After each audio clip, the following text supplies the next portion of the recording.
Alright guys, welcome back to another video. Few things here. Sprained my wrist, doing legs. Yeah, doing legs. So, just quick story. I had like 135 on the bar. I was switching to RDLs from squat, so I picked it up, came down, and I guess that transfer of weight did something to my wrist. I don't really know, it just started hurting, and now I can't rotate it like this, so that's probably like 2 months of progress down because I can't go to the gym for like 2 weeks. I just been doing cardio for like 30 minutes every day, but C4 also just sent me a new flavor right here. Yes sir. About to unbox that, get some first impressions I guess. But I'm not gonna be working out for a while, just cardio. Can only use one hand really. Cut my hair mainly for Lent, because I am Catholic. We do something called Lent, where we usually during this time give something up, you know, to kind of understand Jesus' suffering. We fast on Fridays and the day of Lent. We don't eat meat, just things to kind of relate to.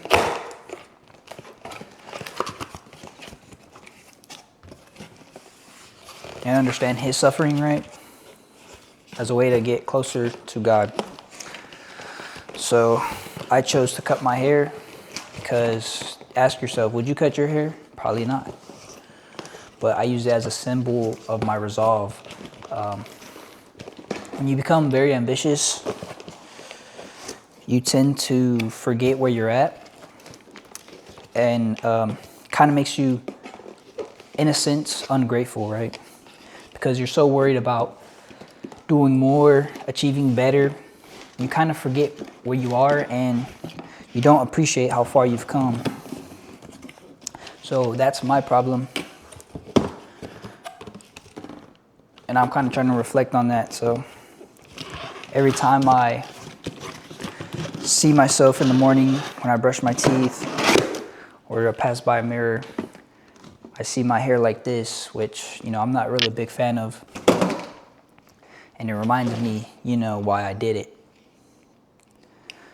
So that's that. The box was pretty cool. Here's all the cans. Again, just doing this with one hand.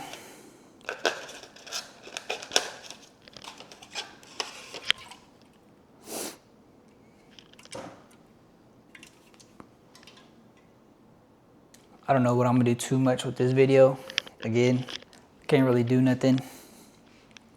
Might slap this on top of another one of my workouts. Check out the fit. Got that dangling around, but see what I do with this. See y'all later.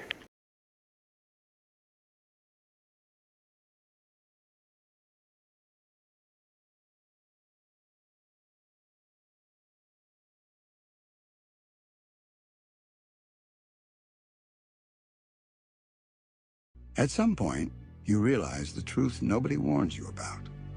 This world doesn't reward effort. It doesn't protect the innocent. It doesn't care how pure your intentions were. It takes anyway. It takes the people you believed would stay. It takes the future you planned in your head. It takes the version of you that still believed tomorrow would be better. And after that, something breaks. Not loudly, not all at once, quietly. You stop expecting fairness. You stop trusting promises. You stop believing that pain has meaning. You start calling reality cruel and honesty brutal. You look at the world and think, if this is all there is, then what's the point of caring? That's where despair feels logical. That's where detachment starts sounding like wisdom.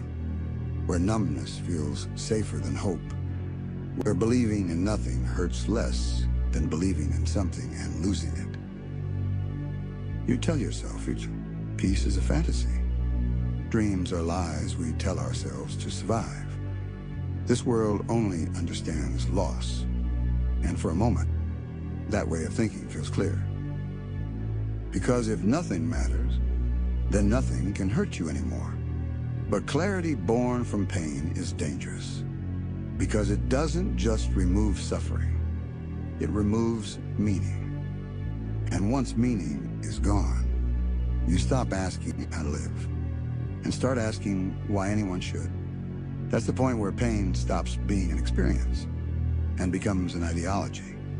That's the moment every person faces the same choice, not between good and evil, but between surrender and defiance. Before pain ever touched you, you believed the world had rules. That effort mattered.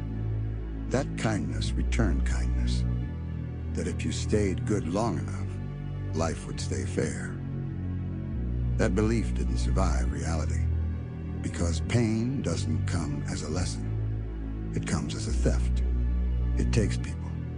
It takes futures. It takes versions of you that never get to grow old. And when that happens, something inside you asks a brutal question. If this is the world, then what am I supposed to be in it? Some answer with hatred. They look at suffering and decide the world is a mistake. They call peace a lie. They call hope ignorance. They say, reality is nothing but disappointment. Dreams are just traps. The only truth is loss. Others stand in the same ruins and refuse to let the damage decide the ending. They say, I know what pain feels like. I know how deep it cuts, but I won't let it turn me hollow. Same loss, different spine. Pain creates that split. Because pain doesn't care about your intentions. It only cares about your response. It asks whether you'll use suffering as an excuse or as a forge. Whether you'll let the world convince you nothing matters or become proof that something still does. That's why pain is dangerous. Not because it hurts, but because it persuades. It whispers that giving up is wisdom, that detachment is intelligence, that love is weakness. And if you listen long enough, you start calling numbness clarity. But there's another voice, quieter, harder to follow.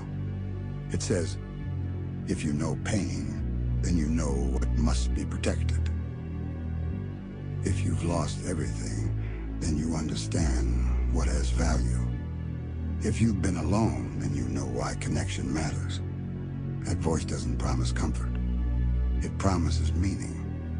And meaning is heavier than pain. So before you ask whether pain changed you, you have to ask something harder. Did it turn you against the world? Or did it teach you what the world needs? Because pain doesn't decide who you become. It only reveals who you were willing to be. When everything was taken away, pain doesn't arrive politely. It doesn't ask who you are. It doesn't care what you believed. It doesn't wait until you're ready. Pain shows up when you're young enough to be hopeful and confident enough to think life is fair. That's why it hurts the way it does. Everyone remembers the first real hit. Not a scrape, not a loss you could recover from. I'm talking about the moment something inside you cracked.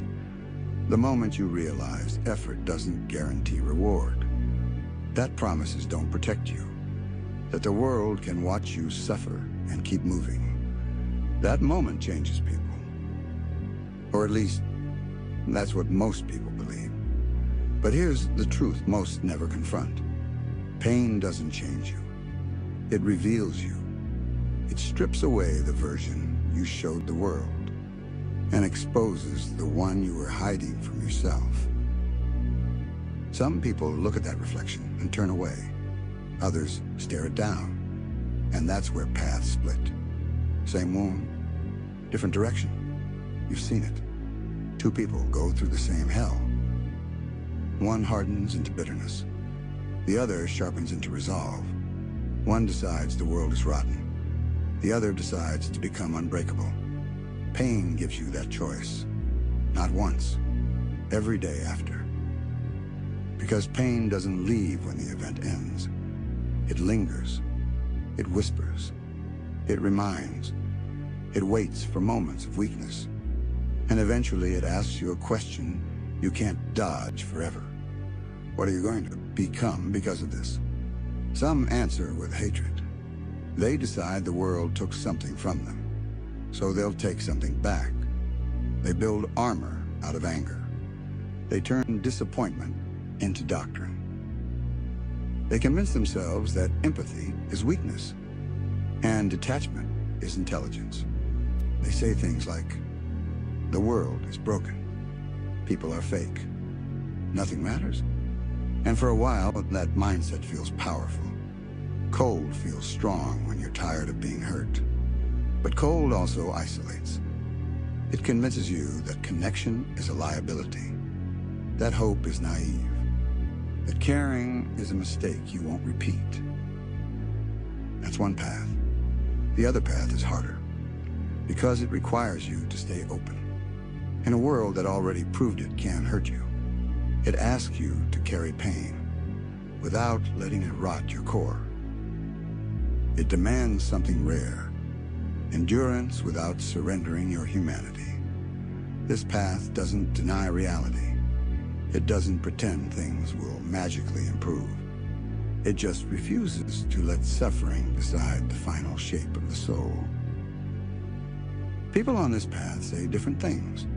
They say, I know how dark it gets. I've been there. But I won't become what hurt me. That choice costs more, because bitterness is easy. Cynicism feels intelligent. Hope takes effort. And effort hurts when you're already wounded. But here's the part nobody tells you. Pain respects resolve. The moment you stop running from it and start learning from it, it loses some of